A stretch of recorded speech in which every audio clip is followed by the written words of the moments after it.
On today's show, we discuss the story of Project Pegasus, a top-secret government program designed to explore time travel. In order to tell this story, we need to take a look at one man, Andrew Basiago. Basiago claims that at a young age, he was recruited to take part in time travel experiments. Today, we'll discuss his alleged experiences, what he learned, and what he believes his future holds. Spoiler alert, it involves the White House. I'm Mike. I'm Ian. And I'm Dave. If you always dreamed of being a spectator at Jesus' crucifixion, stick around. The Vatican may have something you'll be interested in. This is Necronomipod. Now, of course, what people really want to know about is what about getting back? Can you travel back to the past? I don't think so.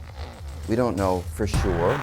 No one is given a definitive proof that you can't travel to the past. In fact, some very reputable scientists have suggested ways that you might travel to the past, but every time we look at the proposals in detail, it seems kind of clear that they're right at the edge of the known laws of physics. And most of us feel that when physics progresses to a point that we understand things even better, these proposals just will be ruled out. They won't work. But I guess I would say there's a long shot possibility based on what we know today. All right, starting with Dave. The people want to know, what are the three greatest rap hip-hop albums of all time? People want to know this? I think people want to know our opinions. They're clamoring. They're like, what are three guys who talk about aliens and ghosts and serial killers? We need to know what they think about the world of hip-hop and rap. Is that right? I had no idea, Mike. I know people are clamoring for this information. I think they need it because they're going to all go download and buy these albums based on what we say. Okay. So I'll start with you, Dave. The three greatest. This isn't your favorite. The three greatest rap albums. I will preface this by saying I am in no way a subject matter expert who's qualified to even give an opinion here. But, you know, since you asked. I'm asking. Okay. Should I do 3-1? Or 1-3, Mike? I prefer 3-1 because if you just say your first one, everyone's like, okay, well, let's skip to Ian's now. So I have a tie for number 3. Is that acceptable? Two albums? Yeah. Number 1, It Takes a Nation of Millions to Hold Us Back from Public Enemy, and The Chronic from Dr. Dre. Okay. Tied for number 3 in my book. Tied for the third best album. Number 2, Illmatic from Nas. Okay. Number 1, Ready to Die from Biggie. There it is. That's my top 3. There's a definitive list of the three greatest rap albums of all time, according to Dave Namapod. You want to go through it one more time because you went quick, so people can. Tied for third, The Chronic, Dr. Dre, Public Enemy, Takes a Nation of Millions to Hold Us Back. Number 2, Nas's Illmatic. Number 1, Biggie's Ready to Die. Okay. Those are Dave's top 3 hip-hop albums of all time. Ian, what are yours? I'm going to start off by saying this was extremely hard for me today. My list changed multiple times throughout the day. I gave you guys a 2-day notice on this, and you guys were struggling to like finalize your list. He's like that meme with the button. Like one button says something like his 3 greatest, and then the right button says Kanye's not on the list, and he's sweating. He doesn't know what button to push. Yeah. So okay, number 1. No, number three. Oh fuck! God damn it! I didn't even hear what you said. I tried to talk over you. God damn, pal. That's funny. Number 3, the third greatest rap album. It's just like in my mind to give the first one for whatever reason. Imagine if like those video countdown shows started with number 1, then the ratings would just dip because nobody would watch the rest. Well, yeah, show's over. Yeah. It's very true.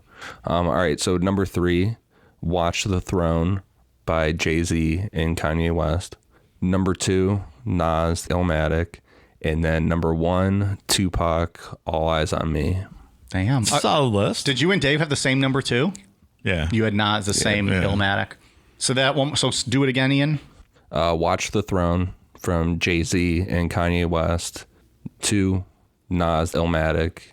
Number 1, Tupac, All Eyes on Me. There it is. 2 definitive lists. How about that? And those are really cute lists, but do you guys want the real greatest 3 hip-hop albums of all time? Sure. All right. Let me educate the listeners here. The third greatest hip-hop album of all time, Devil Without a Cause, Kid Rock.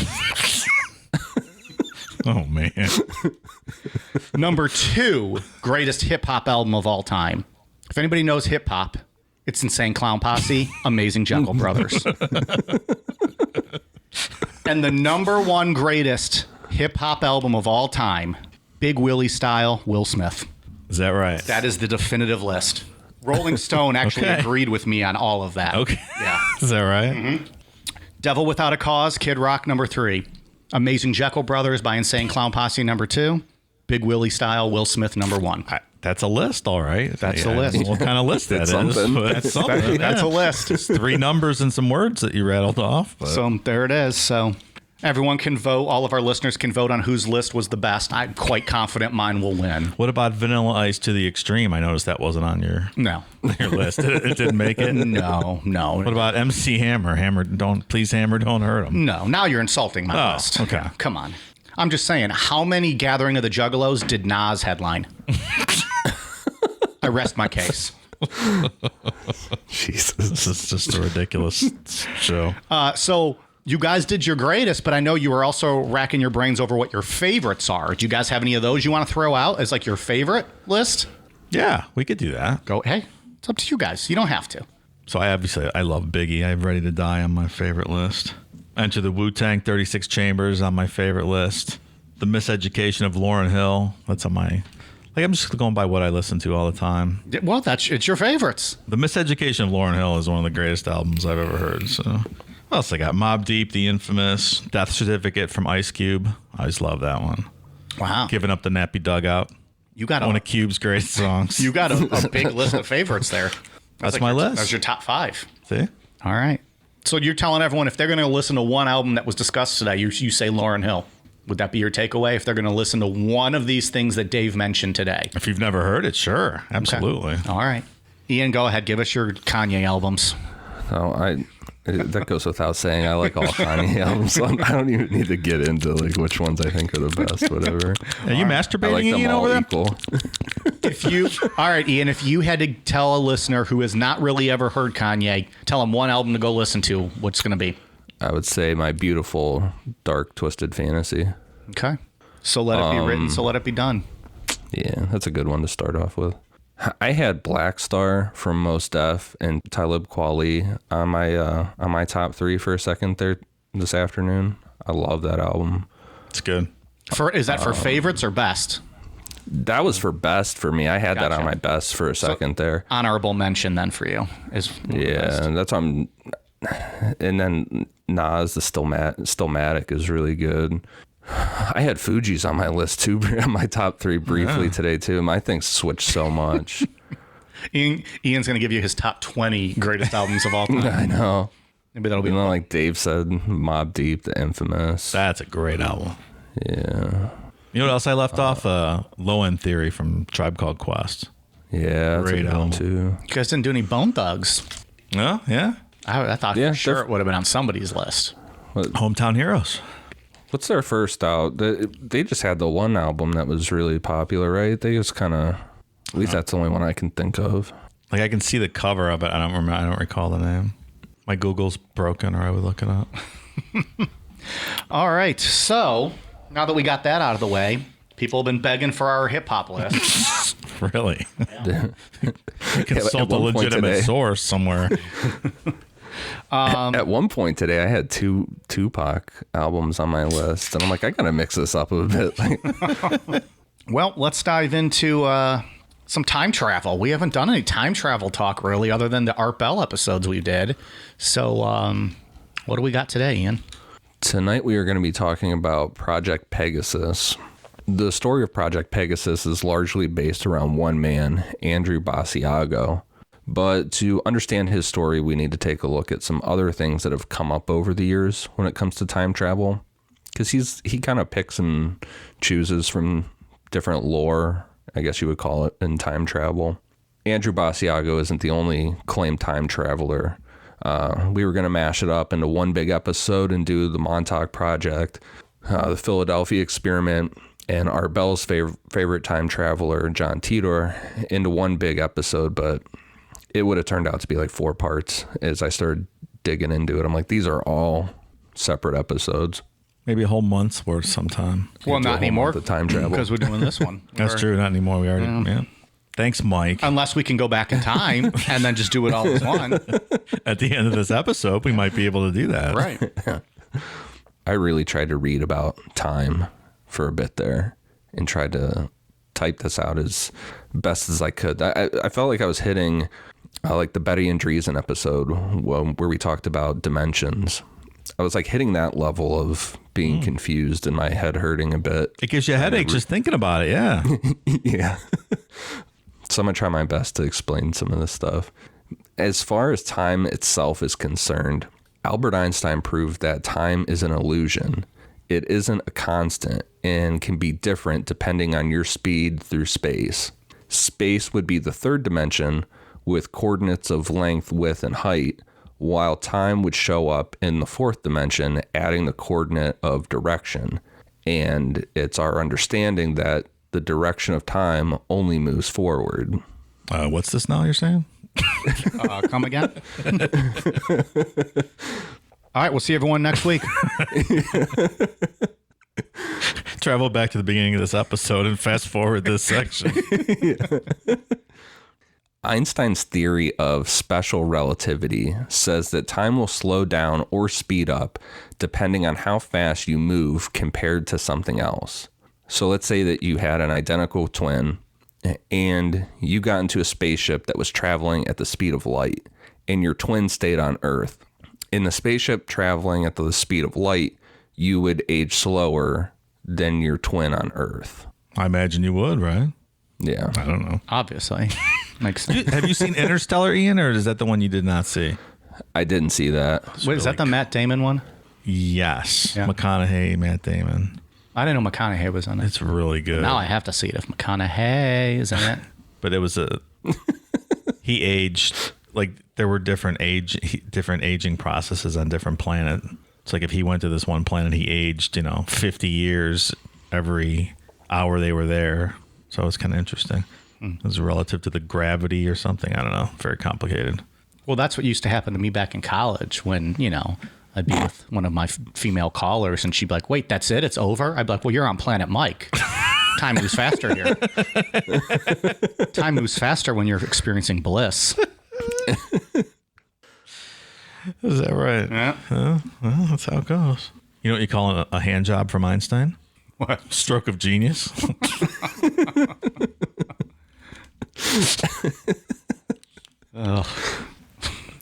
So the issue with traveling at the speed of light is that Einstein's equations show that an object traveling at that speed would have a mass and length of 0, which, if I understand that correctly, means you wouldn't exist anymore.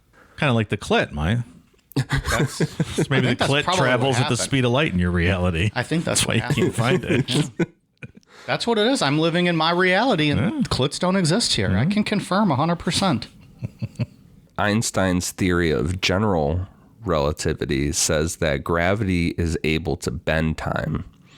And that gives the way that scientists who believe time travel could be possible the idea of that it could be possible through a wormhole.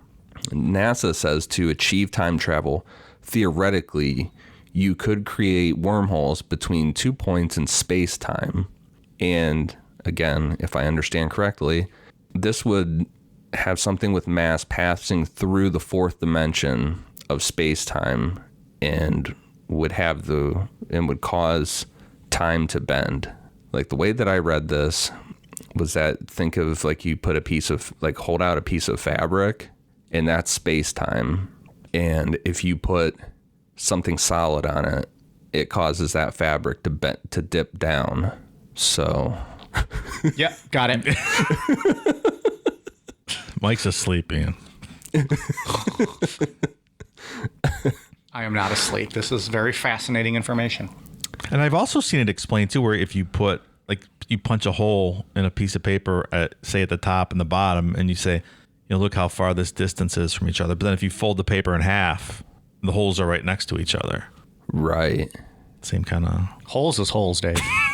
it always is with you. Yeah. So it's like it's kind of like what you said with like the bending thing. The way that I read it but because Einstein's theory says that something with mass could bend time. If you threw something into the fourth dimension, like into a wormhole, you would make it, time would then bend, and you could just kind of slip through there. You'd love to see it. Based on Einstein's equations, traveling between wormholes would be possible, but they would collapse very fast. Also, scientists have never actually seen a wormhole, and we don't have the technology to accomplish something like that. Or, at least that's what we're told. Andrew Basiago will tell us something different here in a bit. So it's all theoretical. Yeah, and I get it's like kind of we talked about. I know I always ask you this. Who's the physicist that was always on Art Bell? Michio Kaku? Yeah. So remember we talked about him with the dimensions thing, and we were talking about how those guys will just like run those equations up to a certain point and then they start to collapse. Like I can't remember what dimension they can get it to. It's like 12 or 13 or something. And then the equation starts to collapse. It's similar. It sounds like it's similar with this, to where the equations collapse before anything the size of a human would be able to travel through a wormhole. Like we're talking like they can get it to a molecule would be able to do it. Okay. Like tiny before the equation just is done. Even with the new math they use in school these days. Huh. Yeah, speaking of new math that they do in school these days, my son comes home with homework because he's going on 10 years old, so he's doing more stuff. And my eyes just completely gloss over when I look at some of his math stuff. He had division or multiplication, something, I don't know. And I started helping him out, and I was like doing the whole carry the one thing. Yeah. And he was like, yeah, we don't do, he was just looking at me like, what the fuck are you talking about? And I'm like, what are you talking about? You gotta carry the one. Like, they don't teach that anymore. I know. So I'm they like, teach some weird shit. Yeah. So I'm like, well, I can't help you because that's the only way I know how to do it. I don't know what the fuck you're doing. He's sitting there just doing it in his head, like all this crazy stuff. That's when you just bust out your smartphone and just type it in and it gives you the answer.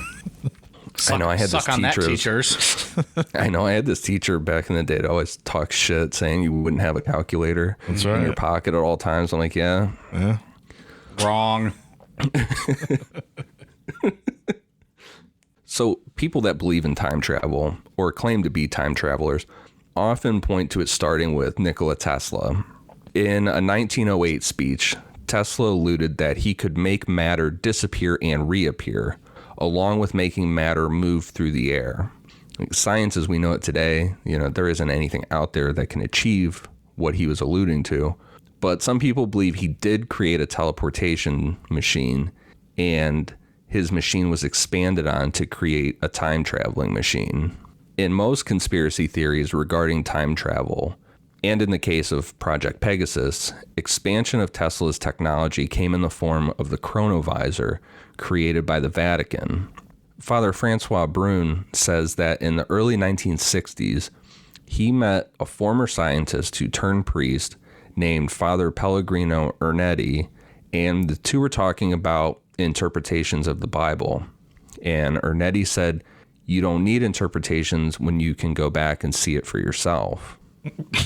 Hot damn. That's the Catholic wet dream, right? Being able to go back and watch Jesus get crucified. They're like, he's up there. He's really up there at the cross. Do you think it's like instead of popcorn, they have like a bag of Holy Crackers that they're just sitting there like chomping down on? There's that guy who brought his date who's got the hole in the bottom of the bag just waiting for her hand to get to that. Wow, tell us about this chronovisor, will you? This might be a whole episode of Bible Babble maybe next month. It might be, absolutely. Maybe you use one and travel back and watch something and then report it on the show. Wonder where I could go somewhere. What about something fun, like the guy in the whale, Job in the whale for 3 days? That'd be fun. I don't know if you want to do that. No? I'm thinking when Jesus turns the water into wine, you could fucking shit-faced. Be a good party. Yeah. I'll go party with Mary Magdalene. Yeah. The chronovisor is claimed to have been invented in the 1950s by a secret team of Italian scientists, including Ernetti. It is said to be made with 3 precious alloys, cathodes, dials, levers, and it has the ability to display historic events, like pretty much like you're watching a TV, and you can see and hear things from the past. I always thought cathodes were when priests had chode penises. They were cathodes, not chodes. But that was just I see my what you did experience. there. That was just my experience growing up. It's like, oh, that priest got a chode. No, it's a cathode. Like, what gave it away when you couldn't fit both hands around it? But it was barely protruding from his body. But it was, fucking Catholic chode. Cathode. That's fantastic. We need to get that on Urban Dictionary. Get to work, folks. We say that because, what was it? Trapaculation made it to Urban Dictionary Sure by did. one of our listeners. As far as any proof is concerned, there are some supposed pictures of the coronavirus picture of Jesus on the cross. There was another one with Jesus walking with some people. I sent those both to you guys. Yeah, they're great. I believe them. Completely authentic looking. I gotta find those again. He sent them to us earlier this week.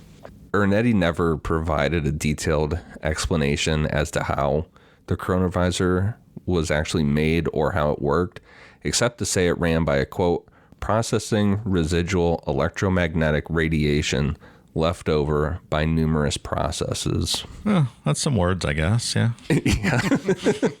He just said a whole bunch of stuff without saying anything. Right. I think it'd be cool to go back in the past. There was was it on HBO or Showtime, a series years ago about like vacation time, like disaster vacation visitors, like people from the future would come back to witness various disasters in the past. That'd be Did you interesting. ever see that? I can't did remember what it not, was called. no. That was neat. It's like they travel back to San Francisco for the fire, whenever that Right, was, right. and shit like that. I don't know. That seems kind The of earthquake, morbid, or the though. Chicago fire, the San Francisco earthquake. I don't know if I'd want to do that. A little morbid. Yeah, a little too much. Yeah. What do you do for your vacation? Go watch people die. Yeah.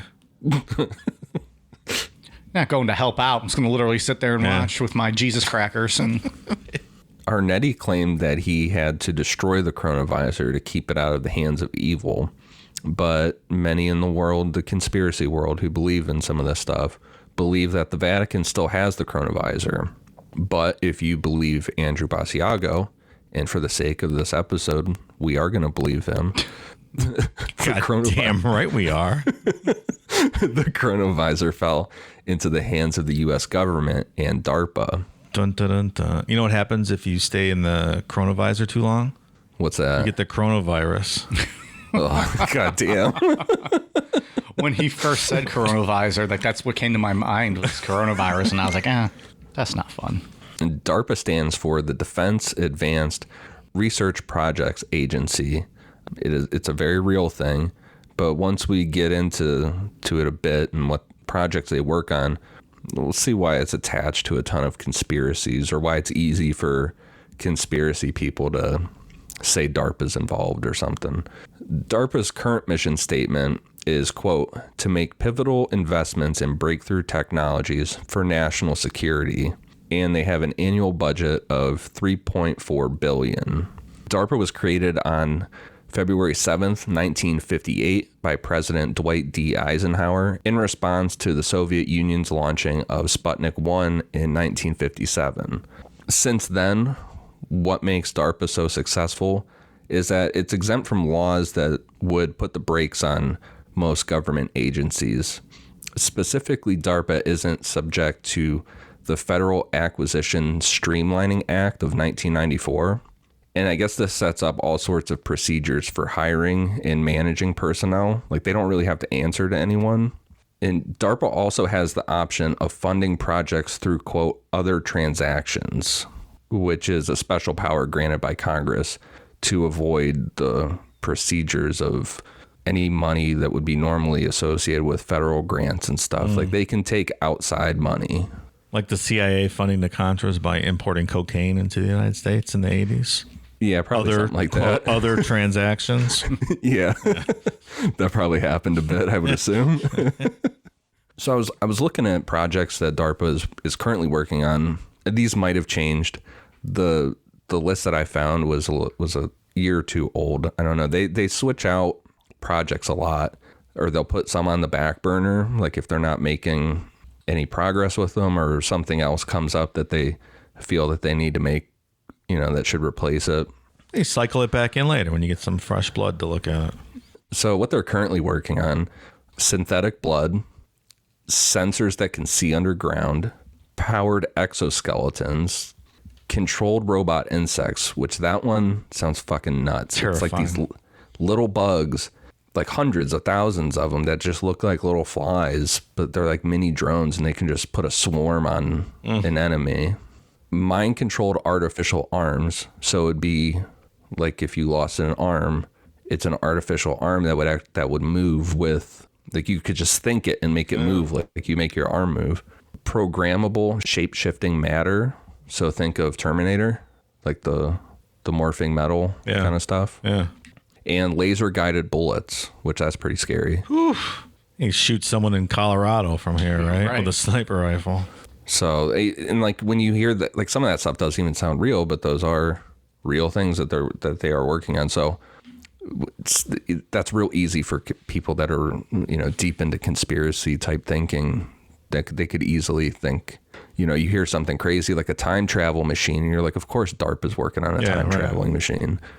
So getting to Andrew Basiago, he is currently a lawyer living in Washington State and ran for president in 2016, 2020, and presumably he will run again in 2024. As far as his claims of time travel, Andrew says at the age of 5, his father noticed that there was something special about him in regards to telepathic abilities. A year later, his father, Raymond, who worked for the CIA, recruited his son into Project Pegasus. How do you recruit a 6-year-old, like with candy? Just say, hey, fucker, you're in. I'm hoping. Join the CIA, young man. Do you think in 2024 we'll actually get him on like the debate stage? I'd like to see that. The guy's got some good platforms that we'll hear later in the story. But yeah, I think I'm a fan of this guy. It's not fair. He gets shut out. This was the first discrepancy in his story that didn't make sense to me, that he couldn't put a year on this, because you'd think he would know what year it was when he was 6 years old, but this is from his claims. In 1967 or 1968, at 6 years old, Andrew says that he and his father teleported together from a facility in New Jersey to a facility in New Mexico. This effectively made him the first American child to teleport. He was then officially brought into Project Pegasus in 1969. Well, that implies that there were kids from other countries teleporting at this time. So do we have any proof of that? He was the first American, right? It's true. He would have been the first Earth person to teleport. Maybe there were American adults doing this. He was Look, the guy didn't know when he was 6, so... It's unclear if Andrew's father had anything to do with the CIA in reality.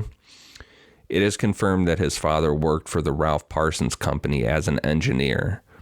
The Parsons Company has been involved in numerous programs ran by the Department of Defense, including developing silos for the strategic placement of U.S. nuclear missiles. And according to Andrew, his father was the go-between for the Parsons Company and the CIA. Now, according to Andrew, Project Pegasus was not solely a time travel operation. It was more of an intelligence program for the CIA. Project Pegasus used kids because their minds were untainted, and used 8 different time travel and teleportation methods to get this information. About this, Andrew said, quote, Project Pegasus was debriefing the teleportees and the other forms of time travelers, including myself, having gone to the past and future using different methodologies and different technologies. So we were being interviewed to derive when we were going forward in time. Information with which the U.S. government could create the reports that were promulgated by the CIA and then sent around the project in other areas of the government to people with a need-to-know status to know of certain events. I like the fact that there's 8 different methods. I didn't even know there was one. Now there's 8. Imagine my shock and surprise. You're going to learn today. Where did the name, why did they name it Pegasus? Any idea? I don't know. I mean, it could I would assume anything. it's like anything else that they name. Like even the real projects that, you know, we talked about a bunch of them in MK Ultra and stuff. Did you just say this is not real? Well, this is 100% real. I sometimes I feel like whoever makes the name for the project just like looks at something and says it. Like the NASA or the Nazi one from the 40s was Project Paperclip. Yeah, right. Like some of these names are just like I don't know what the name. They're like, well, there's a paperclip. Project Paperclip. We got Project Hand Sanitizer going on in this office. But there's so many of those, like Project Rainbow, Midnight Climax, all kinds of different stuff. Artichoke, Project Artichoke. Like, where'd that come from? Why is that called? Great question. So Andrew went on to list those 8 methods of time travel and teleportation. The first one, Dave, you have some experience with this, remote viewing. Oh, remote viewing, yeah. That's going way back in our archives. I think we confirmed that that existed and was a real thing back in the second show we did. Yeah. I witnessed it myself. R.I.P. that relationship. Yeah. Maybe she stopped blumpkining. That would be a deal breaker for anybody. Obviously. Remote viewing it's a very real prize. Project Stargate. The military did try to do this. But according to Andrew, remote viewing was developed by the U.S. military in the 1960s, which was years before it was developed at Stanford Research Institute in 1972. So he says that remote viewing had been around for a long time before Project Stargate came around. It uses the human mind to travel to locations distant in space in real time or distant in time space. And this is his quote. These are his words too. I should have said that. Yeah. I mean, our pals on our belly used to swear by it. Major Ed Dames and there's a couple other people swears it's real. I've never been able to remote view personally. If I remember that episode correctly, didn't I print out like the actual declassified questions that they would ask? I think so. I think we did something like that. That sounds I think right. we ran through them. Yeah. I think Mike was asking them to me while I was at Olivia Wilde's house. That's true. I think that's what we did. That was years ago. I don't even remember. It's crazy to say that, but that was literally years ago. We should do a whole episode on remote viewing eventually and bring those questions back in, see if we can get it to work. Oh yeah. All right. I love remote viewing Who's stuff. Olivia Wilde with now? Isn't she with someone else now? Something was confirmed. I think she's with Harry Styles. Is that what it is? I don't know how I know that. I'm ashamed that I know that. God but damn, pal. I saw that somewhere. Maybe we'll Don't judge me. I don't know why I know that. we'll drop in on them and see if she's doing her due diligence in the Blumpkin world. Number 2, spinning to induce out-of-body experiences so as to travel on the astral plane is an ancient occult practice. Yeah, that's happened to me. I spun around a bunch and then I saw myself puking on the floor. So I was dizzy as fuck. It uses disassociation of the mind to access while awake the astral realm that we access while we are lucid dreaming. So like actual spinning in circles? Yeah, I don't know. Or like what on he's my talking Peloton about. Like, spinning? It's that. you know, Coast to Coast always has, every once in a while, they'll have like astral projection episodes and, you know, the people that say that with lucid dreaming and things, you can get that out of body experience and actually travel to different dimensions and stuff in your mind, which it's a really cool thing. And it goes right along with remote viewing, but I've never heard that you just are spun. Like I imagine the government just putting these kids in some kind of device like an astronaut thing and just spinning them around till they leave their bodies or something. Don't worry, kids. It's just a centrifuge. It sounds like a fucking shitty ride at a local carnival. Right. Like some carny just puts you in this cage and just spins you around. It was called the rotor. They used to have that in the old days. Remember the what was the zipper? Remember I know the rotor one when like you'd stick to the wall. Yeah, it was the I love that worst. one. Oh my god! Do you guys remember like the zipper where like you're in like that little? It's like you're in like it's like paper clip shaped, but there's all these little carts like caged carts on it, and you would sit in them, and they would flip as the entire paperclip thing goes around. That sounds horrible. I loved it like one summer, and then now just thinking about it gets me nauseous.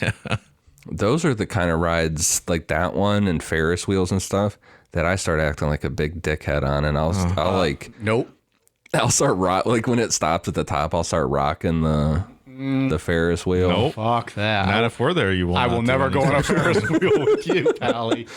Or that one that you were talking about that spins around. Like you can make, if you like start shifting your body weight, you can make it spin faster. Yeah, well, and like we would, when it stopped, we would, like, because it would stop to like let people off at the bottom, we would then spin it and you can flip around. But with that, you're in a cage and you're like locked in with like a seatbelt. It's not like a fucking Ferris wheel where if you start rocking it, you're going to fall out. Yeah, you don't want to ride those rides with me. Nope. I always do that. I'm pretty sure at this point I couldn't even go on a roller coaster without getting like sick, which sucks because I used to love them. I haven't been to an amusement park in probably 15 years. You know what I can't take is being constricted by anything. So if it's just a seatbelt roller coaster, I'm good with those. But when they come with the harness over the top of you and I can't move, so you can't do the little flippies. You can't do those. No, I can't be harnessed. I'm claustrophobic. Those same ones also have like the shit that goes between your legs that really, bunches up your junk, and it hurts too. Yeah. Yeah. It's not, for big schlonged individuals like myself, it's painful. Or I'm like Larry David from Curb, Larry Longballs. He's got a long set of balls. What do you want? I don't mind roller coasters at all. The only one I've ever had an issue with was one of those ones that your legs just dangle down the whole time. Oh, I used to love the Raptor at Cedar Point. That used to be my favorite one. Yeah, there was one I went on at Kennywood down by Pittsburgh, and it went upside down and shit too. It gave me such a bad headache when I was done with it. Yeah, some of those, like the tracks when they're so jerky, it just fucks with your neck and head, and you get off and you're like, that wasn't fun, and now I feel nauseous. And I'm probably concussed. That was like the old Mean Streak at Cedar Point, the wooden one. Did they tear it down? It was like getting kidney punched, like back and forth, the whole thing. Boom, boom, boom. Your knees banging off the edge of the seat. It was so fun, though. Fucking brutal. It's fun, but you literally feel like you get the shit kicked out of it. I think it's still there, is it not? No, they retrofitted it for some new ride, but it's not that anymore. It's probably for the best. It was so fun. The general public. Well, when COVID's over and the fair opens back up, we can go next year, and you guys, one of you guys can ride the roller or the Ferris wheel with me at a fair with like meth smoking carnies putting the bolts in that thing. Are you out of your fucking mind? I'll be at the. What Ferris wheels do you think I was talking about? I don't know. Like I've been on the Ferris wheel at Navy Pier. I wouldn't have in a fucking county fair though. I mean, those are the only Ferris wheels I'm going on, are the ones at county fair. Oh my god! I'll be hopping from. You are fucking crazy. I'll just be hopping from food stand to food stand, just getting fat as fuck while you guys go on those rides. They're like, I think I put that clip thing on. I think the bolt will stay on there. I'm going to be the guy throwing those darts at the balloons to win one of those little cheap Britney Spears plaques that they used to give out. A mirror you can go hang up in your bedroom. Or like those they had like old Degeneration X plaques and stuff, like wrestling shit. Popping some balloons. So the third one on Andrew's list is the Montauk chair. According to him, this is a device that was reverse engineered from the pilot's seat aboard a crashed ET craft, by which the ET pilot piloted the craft psychically to avoid collisions in space. In light of the speed of the craft and vast interstellar distances traversed, it uses magnetic transduction to boost human consciousness forward in time so that the individual in the chair pre-experiences a moment in his subjective future. I mean, does the fact that we got this from a ship that crashed point to that it might not work properly? I don't know. Some of this stuff, I feel like it's kind of like that priest earlier that's just saying things. I feel like sometimes reading Andrew Basiago stuff, he's just saying big words, and I'm like hoping something sticks. Yeah. He sounds smart with those big words. What does Michael Scott say? Sometimes I start a sentence and I just don't know where I'm going with it. Something to that effect. Now they're all going to get pissed and I fucked up the line, but whatever. I can't watch anymore. You got to get Peacock. Although it's on like Comedy Central nonstop. Is I it? think it is. Like, yeah, you can get your fix. Number 4 is the teleporter. This opens up a vortal tunnel in the fabric of time-space through which the teleportee passes from point A to point B in several seconds. This was invented by Nikola Tesla. It uses a field of radiant energy to open up the vortal tunnel in time-space. When the tunnel in time-space closes, the teleportee finds footfall in the location where the tunnel closes, either in real time or in the past or future. Sounds pretty iffy. I want to find footfall right where I'm at. You just don't want to randomly end up in the past or future. Yeah, that sounds like it just dumps you somewhere. Yeah. Yeah, I don't know Doesn't why. sound great. Yeah, that's fuck it. Circling back to the chronovisor, that's number 5 on Andrew's list. According to him, it was accidentally discovered by Vatican musicologist Father Pellegrino Ernetti and Father Agostino Gemelli when they were studying the harmonic patterns in Gregorian chants at the Catholic University of Milan in the 1940s. Ernetti and Gemelli found that the microphone they were developing could pick up the sounds of past events. It uses holograms that are so dense that they have the effect of lensing non-local events into the laboratory, which the time traveler can visit and explore while standing in the hologram. The advanced chronovisor was developed from a TV-like screen into a standing cubicle hologram of moving, multicolored light by U.S. defense contractors under DARPA after the Vatican gave the chronovisor technology to the U.S. government for further development. Not sure why you would want to part with it, but like, wouldn't it help get new sheep? I mean, new members to your church by showing everyone these videos of what happened? We're having a viewing of the crucifixion tonight. Yeah. What? We're going to have a viewing of Abraham almost coming off his son's cock. Come watch. I just feel like it would change the whole world if these videos were distributed worldwide, right? Yeah, probably. Number 6, the Stargate. According to Andrew, this is a Tesla teleporter that so concentrates the radiant energy that it derives from the quantum hologram that it can send the teleportee vast distances in time-space. Once inside the vortal tunnel, the teleportee can see that the tunnel is identical to the tunnel walls of bluish-white holographic light produced by the Tesla teleporter. But since greater distances in time-space can be reached by the Stargate, the teleportee spends more time in the tunnel and so has a greater risk of asphyxiation.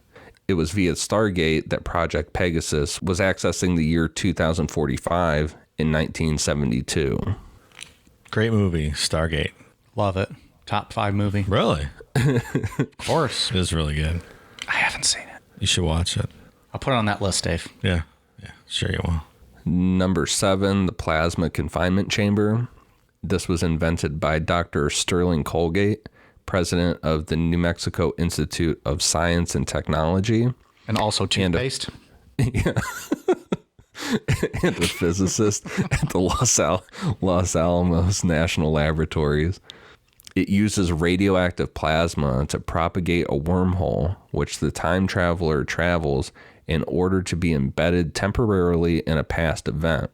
When this local quantum field effect created around the chrononaut's a time traveler, by the way, that's the technical term for them, wears off, he experiences transitioning spontaneously back to his point of embarkation in the chamber without traveling via wormhole.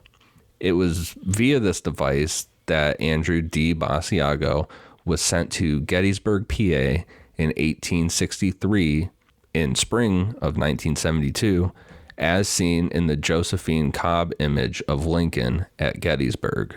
So there's like a little kid standing in the picture. And according to Andrew, that is actually him from 1972 traveling back in time to 1863, and he was just standing there when the picture was taken. And we'll actually post this photo, but I looked into it a little more, and it's a really fascinating story. Not the fucking, Basiago part. That's, No. A bunch of fucking bullshit. But This photo, they did not have any records or photographs and obviously no video or recordings of Lincoln at Gettysburg. And that was back, in 1863. Well, there was the War Department bought all these photos that were like taken back then from Gettysburg, none of which featured Lincoln. And they were moved in the 1950s to the National Archives. So that's, almost 90 years later. And this archivist in D.C., Josephine Cobb, was like, I'm going to look through this. He's got to be in one of these photos, because you'll see in the photo that we post online, there's a huge crowd of people. She ended up blowing up the image 20 times and was able to actually spot Abraham Lincoln in the crowd. They said it looked like he was just getting to his seat before there was going to be a ceremony. It was about 3 hours before he actually gave the Gettysburg Address. She was able to find him and have a photo of Lincoln at Gettysburg. It's amazing. For his address. Very cool. We'll post the photo and you'll see dipshit claiming to be in there, and then you'll see the President Lincoln actually in the photo. But it was really cool. All this time they never thought they had anything, and yeah, that's neat. Josephine Cobb was like, I'm gonna go look and find something. And I guess the picture was mislabeled. There's a whole story to it, but she did her due diligence and found it, and it was really fascinating. Good stuff. Also, that plasma sounds like the dumbest method yet. Doesn't sound very safe. No. And then the last one, number 8, the jump room or aeronautical repositioning chamber was developed in a joint venture between Parsons and Lockheed, possibly after being reverse engineered from an extraterrestrial device or as the result of ET human liaison, in which the device was given to the U.S. government by one of the gray ET species. It uses an unknown process to relocate the teleportee on an interplanetary basis. In the CIA's Mars Jump Room program, jumps between Earth and Mars tended to take about 20 minutes and involved the jump room, quote, morphing from a box to a cylinder and back again during the jump. So you got that? The Greys gave us some technology, and we can get to Mars in 20 minutes. We should be very thankful. Is this kind of based most off of like what you see when you see like a time traveling machine and it looks like just like a fucking telephone booth box or something? Like Bill and Ted's Excellent Adventure? Right, yeah. Something like that. Or Stewie from Family Guy when he's traveling. They always got like, is that kind of where this is based from? Like that little gimmick? It's a good question. Do you think it moves to a cylinder so that it can move quicker through space, like aerodynamics? Like it just probably has a lot to do with it, I would think. 20 minutes. Yeah. Imagine if it was just the box, it'd take an hour. Well, because of the drag on the... Exactly. Yeah. Well, you know what Van Halen says. Might as well jump. We'll be right back. Is there something interfering with your happiness? Something keeping you from achieving your 2020 goals? Let's face it, these are certainly trying times. From being cooped up inside your home to wondering how you're going to pay next month's bills, we're all experiencing some form of stress or strain on our mental health. And for that, BetterHelp is here for us. BetterHelp is an online mental health provider that will assess your needs and match you up with your own licensed professional therapist. The best part? No waiting rooms. That's a pretty big deal if you're as impatient as I am. BetterHelp is a safe and private online environment that will have you communicating with a counselor within the first 24 hours. And once you've begun, you can send your counselor a message at any time, always getting a helpful response in a timely manner. You even have the ability to schedule weekly video or phone sessions, all from the comfort of your very own couch. BetterHelp is available worldwide and has a broad range of expertise available, including licensed professional counselors who specialize in depression, stress, anxiety, relationships, sleeping, trauma, anger, family conflict, LGBT matters, grief, and self-esteem. In fact, so many people have been using BetterHelp that they're currently recruiting additional counselors in all 50 states. Not happy with your counselor? No worries. BetterHelp is committed to facilitating great therapeutic matches and makes it easy and free to change counselors if needed. Remember, everything you share with your BetterHelp counselor is completely confidential. And while it's not a crisis line, it is a convenient, professional, and affordable way to seek the help you deserve. Financial aid is even offered to those who qualify. Want to hear how BetterHelp assisted people just like you? Check out the testimonials posted daily on their site. Look, we here at Necronomipod want you to start living a happier life. So, as a listener, you'll get 10% off your first month by visiting betterhelp.com/necro. Join over 1 million people already taking charge of their mental health. Again, that's BetterHelp, betterhelp.com/necro. So would you guys rather travel to the past or the future? Past. Because Really? I would like to see cool events, I think. Yeah. I would rather go to the future. I think I'd be too nervous because, like, what if you go to the future? Like, what if you say you wanted to go, let's go 30 years from now or something, and then you realize like you're already dead. And you're like, fuck. Then now you know you're dead 30 years from now. Interesting. I don't want to know what's ahead, but I'd like to go experience what was back. Like if you got to, would you want to know the day you were going to die? If someone's like, I can give you the exact day you're going to die. Sure. I don't think I'd want to know. Because then you're going to live the rest of your life based on that. That's true. And I think I want to just keep my life as is. I don't know if I want to know. So I feel like you're taking a chance going in the future. I mean, if you can go 200 years in the future, then you know for sure you're going to be dead. But you don't necessarily have to go find yourself. Like, I want to go way in the future. Yeah. Well, and by then you're going to know you're dead. Yeah. Yeah. Like, I feel like we already live in the greatest time in history. I don't want to go to the past. I want to see what I don't know. I want what it's like events. I want to see what it's like in 100 years and 1,000 years. What's it like here in 10,000 years? Maybe everything's gone and blew it all up. Yeah, it just bums me out. I'm never going to be able to know. Yeah. So I would go in the future. All right. I'm sticking with past. Ian, what say you? Yeah, I would do the future. All right. Let me know sure. how it is. That reminds, when you said like nothing will be left, it reminds me of Futurama. You guys ever watch that show? I've only seen like an episode or two. I haven't watched it a ton. I love that show. There's like one where they're in a time machine and it breaks, and they just keep moving forward to try and get it to work, and it just goes forward, and then eventually there's just nothing left. Like everything is just gone. Well, wasn't there something with Art Bell where someone was time traveling? We did a call and like he went too far forward and it was nothing. That sounds very familiar. Right. Yeah. Was that? It might have been John Titor, right? Something like he went too far and somehow or another there was nothingness, so he had to go back. Yeah, that sounds something like that. Yeah, that sounds right. He had a whole time traveler episode. That's when the facts from Titor came through. The first one. Is that the one? We did that. We listened to that, didn't we, on one of the Art Bells? I think we might have listened to Art read that facts off. Yeah. Yeah, maybe on the first one we did, like episode 2. Let's go to the time traveler east of the Mississippi line. You're on the air. And he's like, sir, are you listening to the program? Now, you know we're only talking to time travelers east of the Mississippi tonight. Why are you calling this special line? I love when they get lectured. That's fantastic. So at this point in Andrew's story, Project Pegasus was taken over by DARPA to be advanced further. Andrew has described a number of time travel expeditions that he's done in Project Pegasus, and this includes traveling back in time to Gettysburg, like we talked about in his, he brought that up in his quoted stuff, to hear Lincoln address the Union troops. And he was using that plasma confinement chamber. He says that the effects of this mode of time travel wore off after a period of time, and thereby it returned him to the present. So you can only stay in the past or future for an extended amount of time, that whenever the plasma or however that works wears off, you just come back. Well, of course. I mean, Well, at least everyone knows that. At least you know you're not going to get stuck there, right? That's right. That's your fail-safe way to get home. Now, we talked about his picture a little bit, and to support this claim, Andrew has shown in public lectures the Cobb photograph with the child in the background, and he claims he was told by Project Pegasus leaders that he was the child, and it happened just before he returned back to 1972.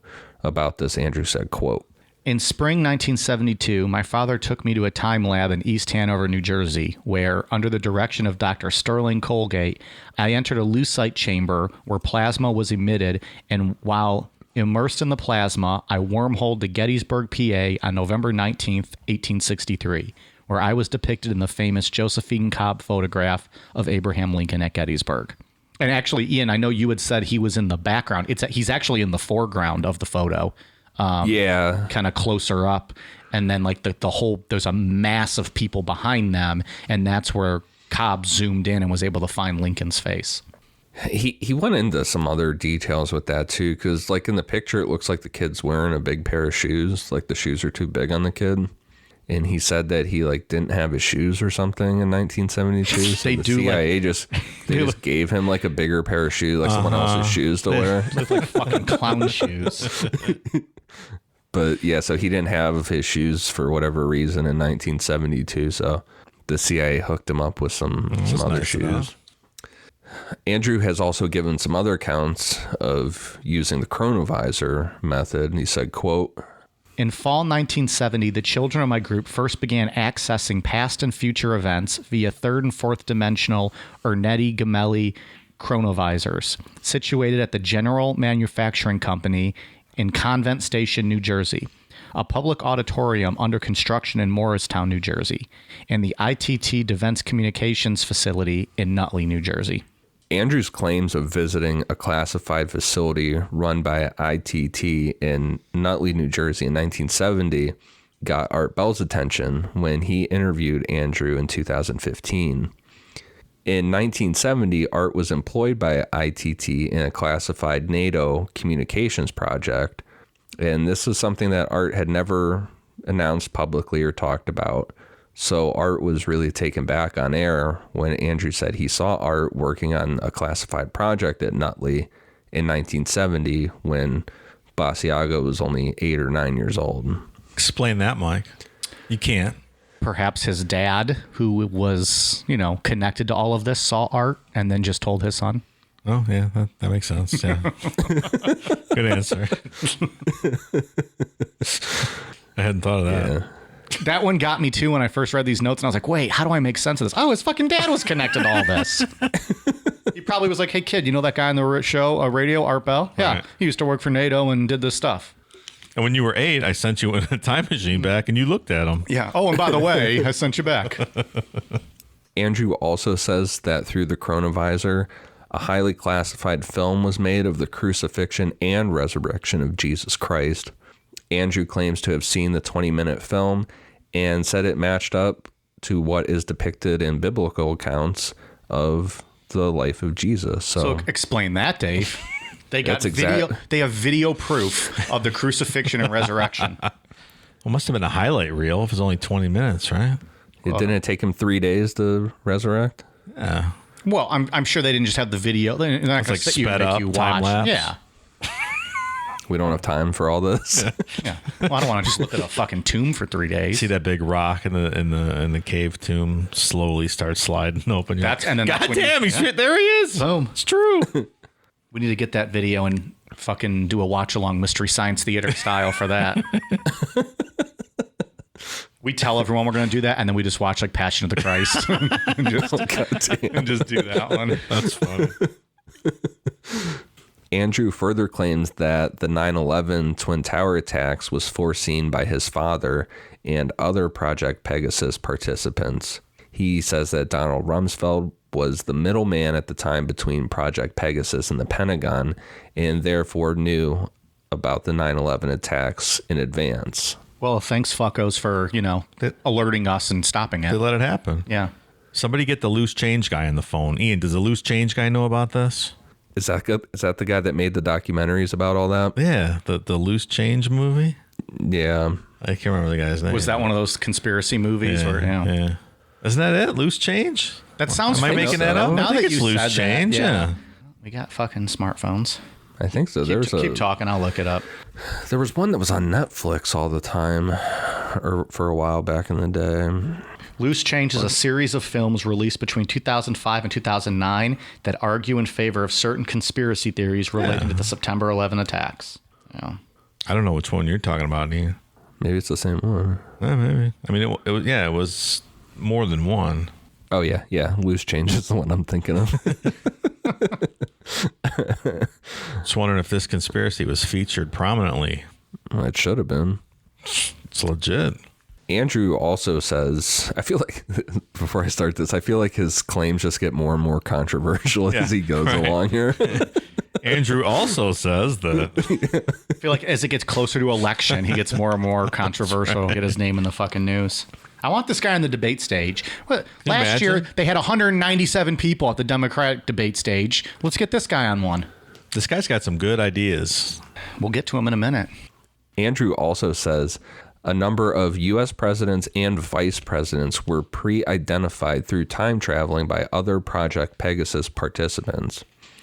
These pre-identified presidents were met by Andrew's father and other CIA and DARPA personnel in informal lunches, which Andrew says that he attended as a child.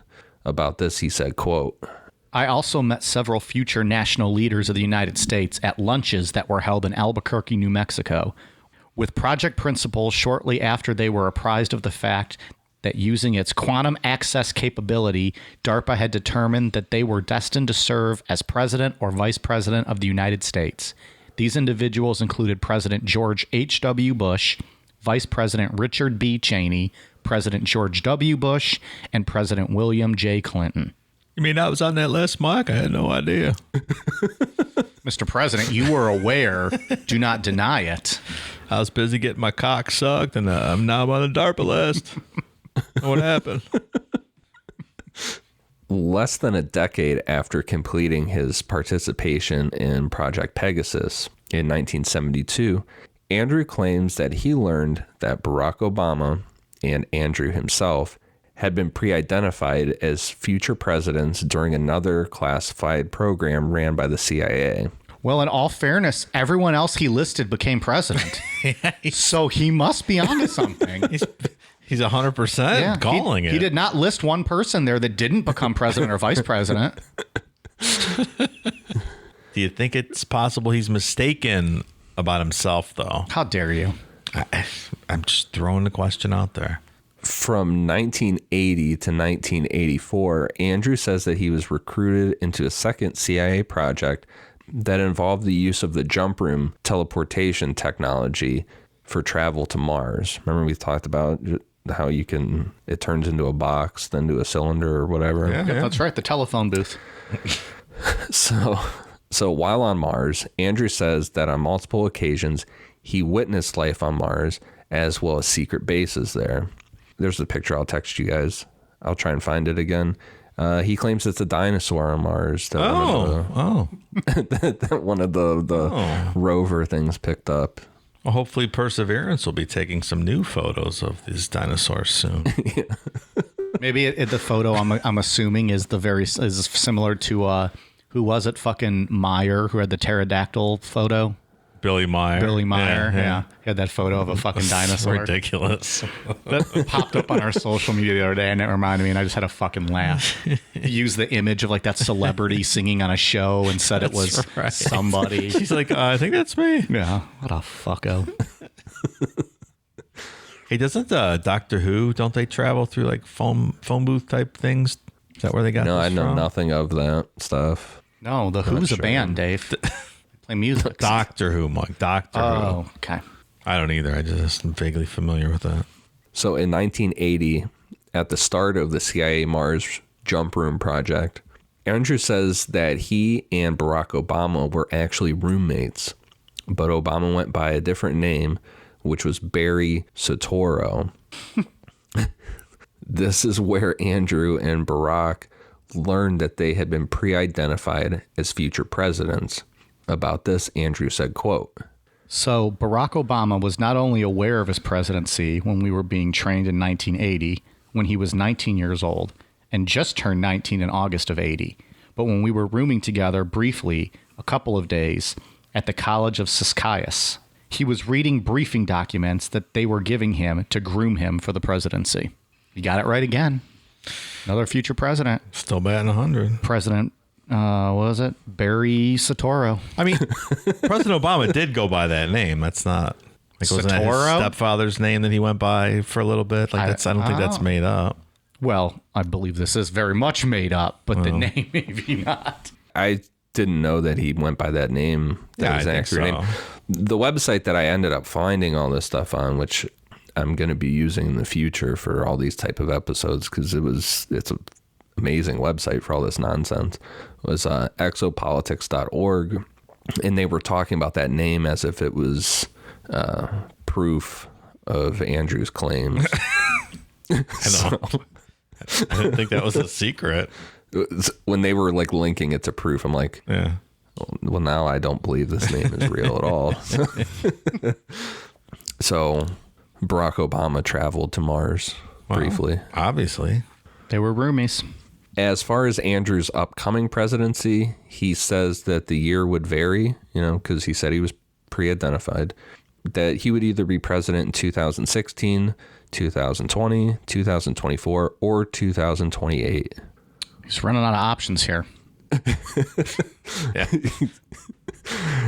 In both 2016 and 2020, he ran on a 100 proposal platform, but both sites, Andy2016.com and Andy2020.net, no longer work. But I used the Wayback Machine, and I was able to go through all these 100 proposals, and I picked 9 that I think are pretty good ones. Excellent. All right, let's get into it. First one, quantum transparency. The president should declassify and reveal the technologies in America's time travel arsenal. Absolutely. The next one, presidential honesty. Now, when you first hear presidential honesty, you're like, that sounds pretty good. The president should be honest. The president should ask living presidents to admit that they were given foreknowledge of their destinies.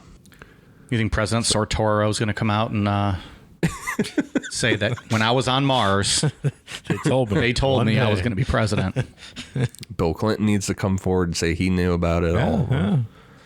Yeah, they told me. Fuck off. Extraterrestrial disclosure. The president should end the ET cover-up in a live televised address to the American people. Absolutely, they should. That one will be all right. Yeah, I'm all right with that one. Moon transparency. The president should answer questions that the American people have about NASA's lunar program. He kind of went further into this about, did we actually go to the moon? Was it faked? Is the moon hollow? Okay. I'm down with this. Is the moon made of cheese? Yeah. I mean, people want to know. And Can in fact the cow jump over it? Has a cow jumped over it? And if so, which cow? is there any life on the moon, or was there any civilizations on the moon at one point? That's what he's looking for. I'd love to hear it. Love to hear about it. Yeah, this is all right. I'm interested. I can't wait till we get to his foreign policy here. Mars transparency. The president should disclose the existence of the secret U.S. presence on the red planet. Yeah, I'd like to hear about that too. I mean, if Perseverance doesn't find it up there. That's right. Those videos are so cool. They really are. I've watched about 100 times, like the same ones over and over. It's badass. It's so quiet. It's creepy. It's eerie. Space transparency. The president should declassify the secret space program and treaties with off-planet civilizations. Well, yeah. So now we have treaties with these. I want to meet people. these people. No? I've told you about the treaties on episodes before. I don't recall that. But You don't. Why would you? You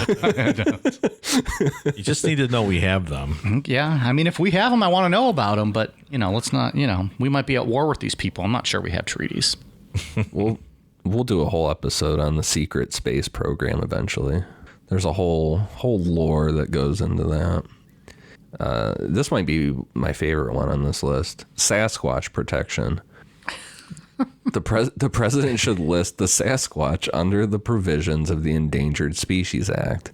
Or he goes on to claim that he knows for a fact that Bigfoot exists. So, Really? Okay. I mean, is Sasquatch really endangered? No one can fucking find him. And if you do, are you really going to kill this thing? Like, no one's posting big game hunting photos of fucking Sasquatch. They just have the stickers on their big jacked up trucks. Bigfoot hunting club permit for me to shoot Bigfoot. Yeah, right. All right. Well, as soon as somebody gets one of them, I'm all for putting them on the if there's more of them, on the endangered species All right. list. I say we protect the Sasquatch. That's where I stand on this position. Sure. You're not going to sway me. All right. We'll also protect flying pigs. Put them on the endangered species list. Banning chemtrails. The president should issue an executive order banning all chemtrail spraying by U.S. agencies. Ah, the old chemtrails bit. You got to love the chemtrails, people. Well, they're not going to be around anymore when this gets banned. That's right.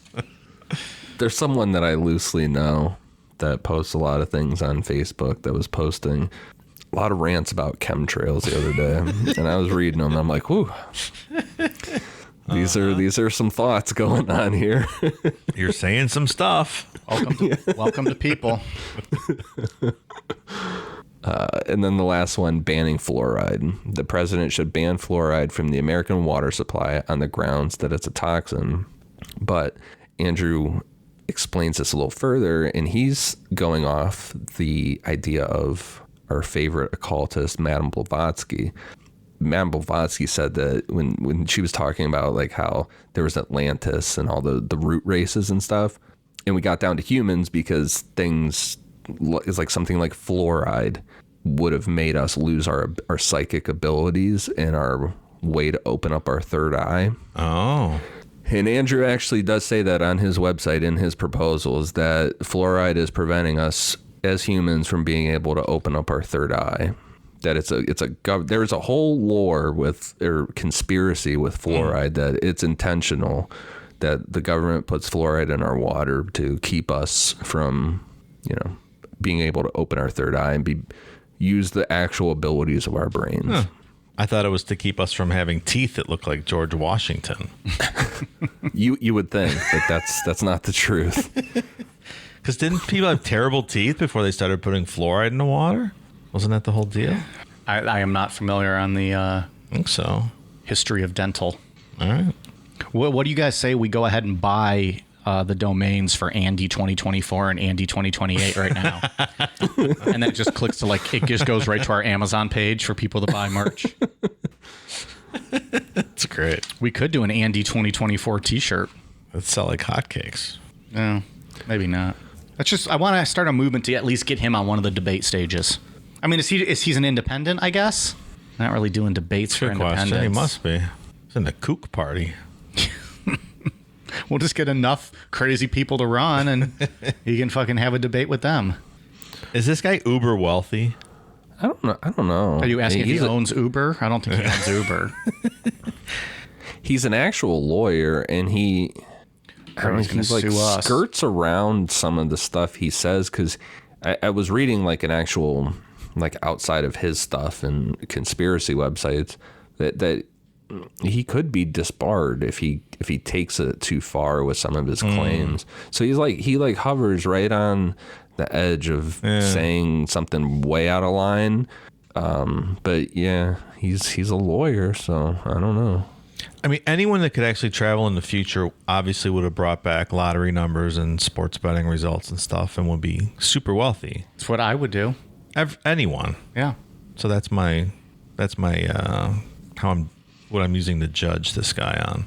I'm still shocked you guys wouldn't go to the past if you had the choice. You go to the future. You could literally go to Colorado the night John Bonet was killed and find out what the fuck happened. Is that right? That's what you would do. And then you become a millionaire when you figure it out and you sell it to the tabloids. You can go one day in the future and grab the lottery numbers for every lottery in this country, and you possibly also good to go. Yeah, but I want justice for John Bonet. Okay. That's what I'm doing. You guys go make the money. I'll go do the John Bonet, and then we'll all come back and share all the money we make. Put it into Cool Down Media. We'll build an empire. Deal. All right. That's the one thing that Andrew does differently than other time travel people, or that claim it, is that he doesn't make any predictions about things. A lot of those people, John Titor made a lot of predictions. Well, because when you start doing that, you're going to prove that it's all bullshit because nothing's going to be accurate. No, because what happens, and it's all, you're on a different timeline. There's infinite timelines. There's a timeline where I have one less beard hair. Yeah. So that's their excuse as soon as it doesn't happen. I'm on the wrong timeline. Oh, got it. Yeah. To be clear, when I went back in time to, what was it? It was Christmas night, right? Or was it the 26th, Ian, with John Bonet? And well, my point is, what I would do is I would just get into the house by going in one of those broken windows that her dad had, for busting out all those holes. And then I would just fucking hide in the basement and wait and see who was trying to bring her down. And then I would intervene. And Smart. Use my karate skills. You would change history. Yeah. I think that's why, in theory, like that whole grandfather paradox wouldn't be accurate. Like when they say, like, if you went back in time and stopped, like killed your dad or something, like stopped yourself from being born, it really wouldn't affect anything because there is a parallel universe, another timeline that you still exist on. So you can't really fuck too much shit up. I guess not. If you believe that theory, that line of scientific thing, and that's scientific stuff back to the beginning. Like that's so what actual credible people. What if Dave went into the future, got the winning lotto numbers, came back, bought them, but it was a different timeline that he went to? That'd be a problem. Yeah. Then you're Just wasted your time on that. Yeah. Let's try again. I got all the time in the world. I can travel keep doing time. it over and over. I ain't gonna else try to do. again. Eventually it's going to hit. Something's going to hit. Yeah, you'll spend $500, you win one of those $20 tickets. You'll be like, fuck me. Like those people that buy the $20 scratch offs, they win $5 back. Yeah, right. Congratulations. The odds on those are so shitty as it is. Terrible. I mean, they're fun if someone gives them to you as like a present, and you sit there, you scratch them off, see what I you won win. $2. Thanks for spending 40. Yeah, right. It's not on me.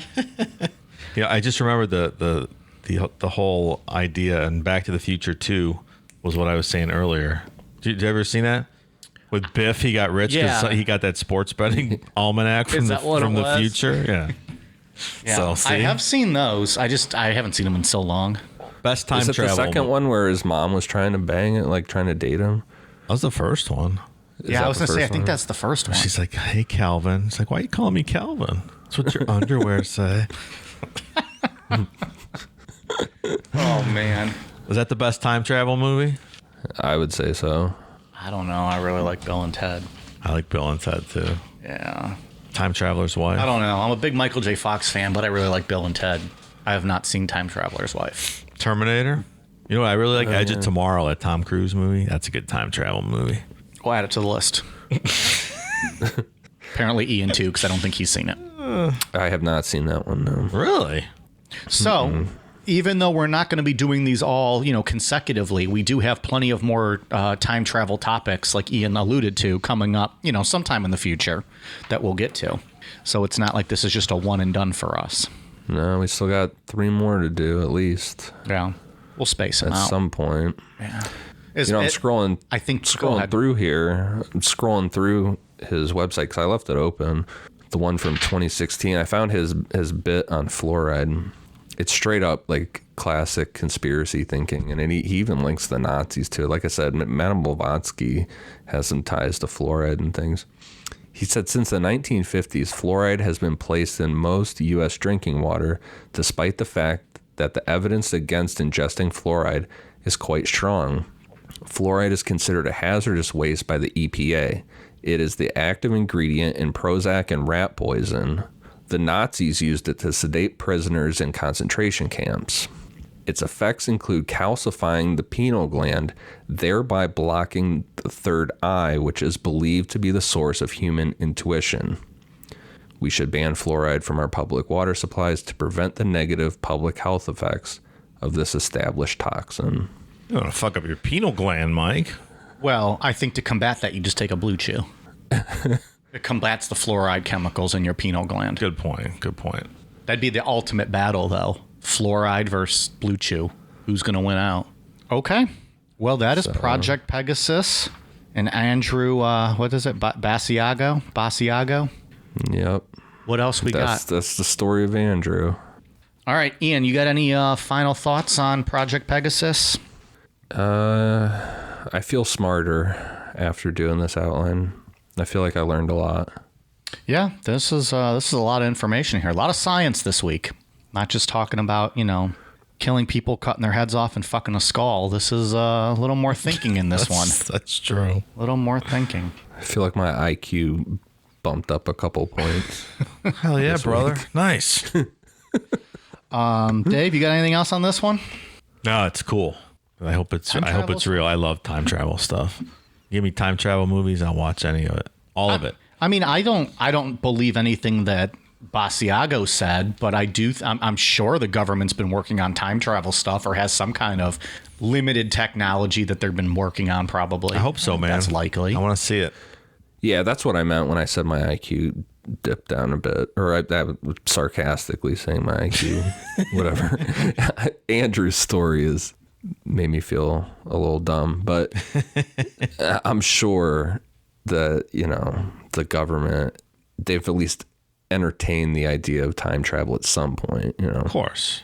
You don't do something like remote viewing and actually take that very serious and work on that for years without thinking of attempting time travel. I completely agree. Opinion. Absolutely. Yeah, no, I agree. I'd like to invite John Tidor to call into the Necronomipod show so we can talk to him. If he's out there, let's do it. All right, we got some Patreon shout outs to get to. A couple of make goods. Shout out to Jenny. I think we missed her back in November. So, 5 months late is still better than not doing it at all. Apologies, Jenny. But we gotcha. Appreciate it. Aaron Michael and Cynthia Mendez. Thank you all very much. And now the new patrons. Here we go. Bear with me. Pauline Steingrabe, Joseph Tully, Nancy Grace. Hey, thanks, Nancy.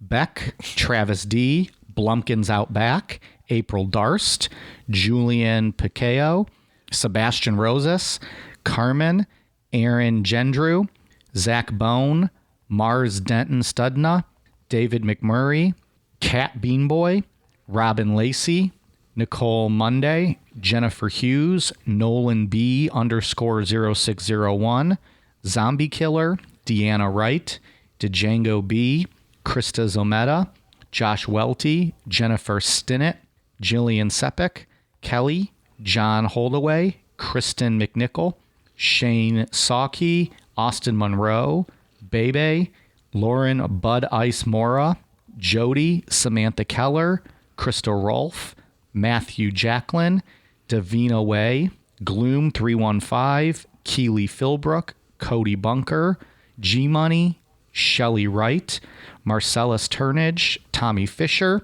John Loomis. I'm a quarter of the way through. Bear with me.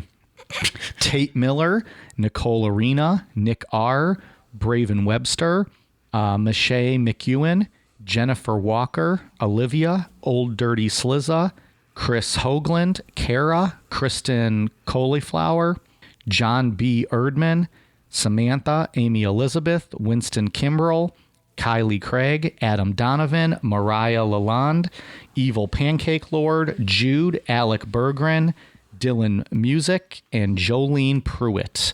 Thank you all very much. That's a long list. I feel like every month or every week they get longer, and what's fucking awesome that everyone's signing up. If you're interested, patreon.com/Necronomipod. We just dropped our first ever monthly cool down show. That's available to all patrons, the $1 tier and up. Where we wrapped up February's topics, including Casey Anthony and Haddon Clark, gave some final thoughts on those. We gave a sneak peek at what's coming up this month in March for the main Sunday shows as well as the bonus shows. And that's available to all patrons at the $1 tier and up. So if you're interested, patreon.com/Necronomipod. Ian, what do you got? For iTunes, I have one for Cinderella Yelly, Kate M. Duffy, The Real Mr. Muggs. This one's just a bunch of D's and some L's. Ness 2012, Nicole SSP, Evit Girl, and Look Elsewhere 123. Thank you guys for the awesome reviews. Appreciate it. Dave, what do you got? We have one entry in the bad review corner this week I'd like to cover. Uh-oh. This is titled Stopped Paying Them After They Suggested Cruelty to Dogs. 1 star. I loved them for a while and paid for stuff, but after hearing their episode encouraging cruelty towards their neighbors' dogs, I immediately stopped listening. Read the room. Know your audience a little better. That's from Audie V. How do you read a room when it's just the three of us talking every week? So I forget what this was about. think Ian and I were talking about the old dogs in our neighborhood issues, and we probably joked about doing something to the dogs. So that's your breaking point. You can't take all the other nonsense on this show, but a joke about dogs after skull fucking and God knows whatever else. That's where you draw the line. Some people think Get the hell out of here. Take the animal cruelty more serious than they do the human cruelty, which in some cases I understand because humans fucking suck. But I believe I've said on this show before that I would eat my dog before, or I would eat a person before I ever ate my dog. So there's no cruelty to animals here. I think some people just take our jokes a little too serious sometimes. I have literally said nothing serious ever on this show, ever, from the very beginning. 99% of the shit I say on here is complete bullshit. Well, except for my list of the greatest rap albums of all time earlier. That is 100% legit. Regardless, I don't think any member of this show would ever, do animal cruelty, carry out animal cruelty to. So No, I wouldn't carry out cruelty to anything. I don't believe that's a fair review. Social medias, Twitter, Facebook, Instagram, YouTube, at Necronomipod. Make sure to check out YouTube every week. Even if you listen to our shows on your podcast platform app or whatever, we always have a special celebrity intro to our shows on YouTube. So check those out every week. Well, sometimes, not always. I thought it's every week. Not every week. We don't get someone. Oh, well, a lot of times we do. So check them out. It's hit or miss. You never know. You never know who's going to show up. Yeah. And also people leave, it's YouTube's a fucking cesspool. So you can go look at the shitty comments people leave for random stuff people leave for us. But anyways, we're at Necronomipod on all of those socials. Amazon.com, search Necronomipod. We got all kinds of fun stuff up there. Always working on some new stuff too. So maybe even some Teddy Tug Job gear coming. We'll see. We'll see what the tide brings in. There you go. But anyways, appreciate you guys listening. We're going to have a fun rest of the month coming up. All right, you guys ready for a cool down beer? Cheers.